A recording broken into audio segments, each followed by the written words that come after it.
The graceful giraffe cannot become a monkey. My husband tells me that I have no ideas of modern beauty. He says I have stuck to old-fashioned hairstyles. He says I am stupid and very backward, that my hairstyle makes him sick because I am dirty. It is true, I cannot do my hair as the white women do. Listen, my father comes from Payura. My mother is a woman of Cork. I am a true Acholi, and I'm not a half-caste. I am not a slave girl. My father was not brought home by the spear. My mother was not exchanged for a basket of millet. Ask me what beauty is to the Acholi, and I will tell you. I will show it to you if you give me a chance. You once saw me. You saw my hairstyle, and you admired it, and the boys loved it. At the arena, boys surrounded me and fought for me. My mother taught me Acholi hair fashions, which fits the kind of hair of the Acholi and the occasions. Listen, ostrich plums differ from chicken feathers. A monkey's tail is different from that of a giraffe. The crocodile's skin is like not that of the guinea fowls, and the hippo is not naked, it is hairless. The hair of the Acholi is different from that of the Arabs. The Indian's hair resembles the tail of a horse. It is like scissor strings and needs to be cut with scissors. It is black and it is different from that of a white woman. A white woman's hair is soft like silk. It is light and brownish like that of a brown monkey. It is very different from mine. A black woman's hair is thick and curly, and it is true. Ringworm sometimes eats up a little girl's hair, and this is terrible. But when hot porridge is put on the head and the dance is held under the sausage fruit tree, and the youths have sung, "You, ringworm, who has eaten Duka's hair? Here is your porridge." Then the girl's hair begins to grow again, and the girl is pleased. No one except wizards and the woman who poisons others leave their hairs untrimmed, and the men do not leave their chins to grow bushy, like the lion's neck, like the chin of a billy goat, so they look like wild beasts. And they put hot ash on the air. Below is a belly button, and pluck it up, and they pluck it on the hair of the face and the hair of the armpits. When death has occurred, women leave their hair uncombed. They remove all beads and necklaces because they are mourning because of sorrow. The woman who adorns herself when others are wailing is a killer. She comes to the funeral to congratulate herself. When you go to dance, you adorn yourself for the dance.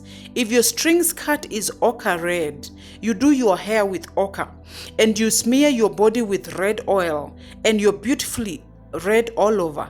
If you put on a black string skirt and you do your hair with okuku, your body shines with simsim oil, and the tattoos of your chest and on your back glitter in the evening sun, and the healthy sweat on your bosom is like the glassy fruit of achuga.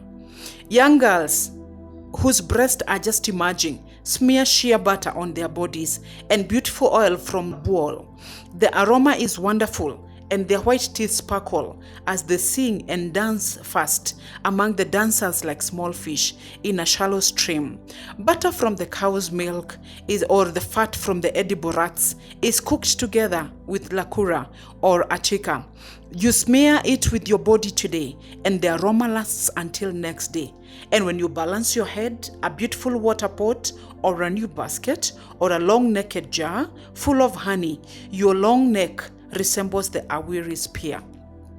And as you walk along the path on both sides of beer grasses and flowering, and the Okot blossoms and the wild white lilies, and are shouting silently to the bees and the butterflies, and as the fragrance of the ripe wild berries hooked with insects and little birds, as the fishermen hook the fish and pull up mercilessly, the young men from the surrounding villages and from across many streams will come from beyond the streams and wide plains and surround you and bite off their ears like jackals. And when you go to the well or to the freshly burnt woodlands to collect the red ochuyu or to cut odugu shrubs, you find them lurking in the shades like the leopards of the caps. Oh, Okot tells me that I like that. He says shea butter causes skin disease. He says Acholi adornments are old-fashioned and unhealthy. He says I soil his white shirt if I touch him. My husband treats me as if I am suffering from the don't touch me disease. He says I make his bed sheets dirty and his bed smelly. Okot says I look extremely ugly when I am fully adorned for the dance. When I walk past my husband, he hisses like a wounded Aurora snake, choking with vengeance. He has vowed that he will never touch my hands again. My husband is in love with Tina, the woman with the large head. Okot dies for Clementine. Okot never sleeps for the beautiful one who has red. When the beautiful one with whom I share my husband returns from cooking her hair, she resembles a chicken that has fallen into a pond, with hair looks like the python's discarded skin. They cook their hair with hot iron and pull it hard so that it may grow long. When they rope the hair on a wooden pens like a billy goat brought from the sacrifice, struggling to free itself. They fry their hair in boiling oil as if they are locusts, and their hair sizzles. It cries aloud in sharp pain as it is pulled and stretched. And the vigorous, healthy hair, curly, springy, and thick, that glistens with the sunshine, is left listless and dead, like the elephant's grass, scorched brown by the fierce February sun. It dies lifeless, like the sand and the dying banana leaves on a hot and windless afternoon.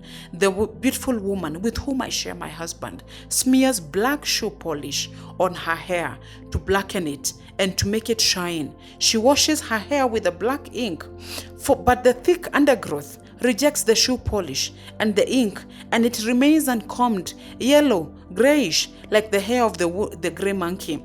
There is so much water in my husband's house.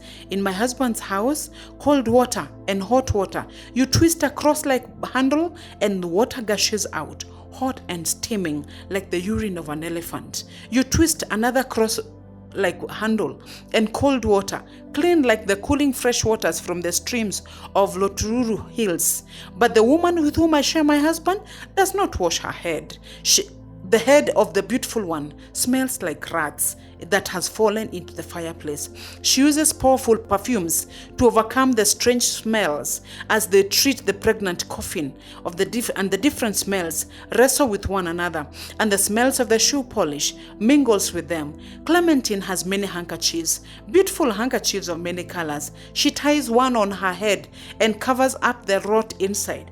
She ties the knot on her forehead and arranges the edges with much care so that it covers her ears as well as the bold forehead that jumps sparks when lightning has splashed and hurls back sunlight more powerfully than a mirror. Sometimes she wears the hair of some dead woman, of some white woman who died long ago, and she does go with it to the dance.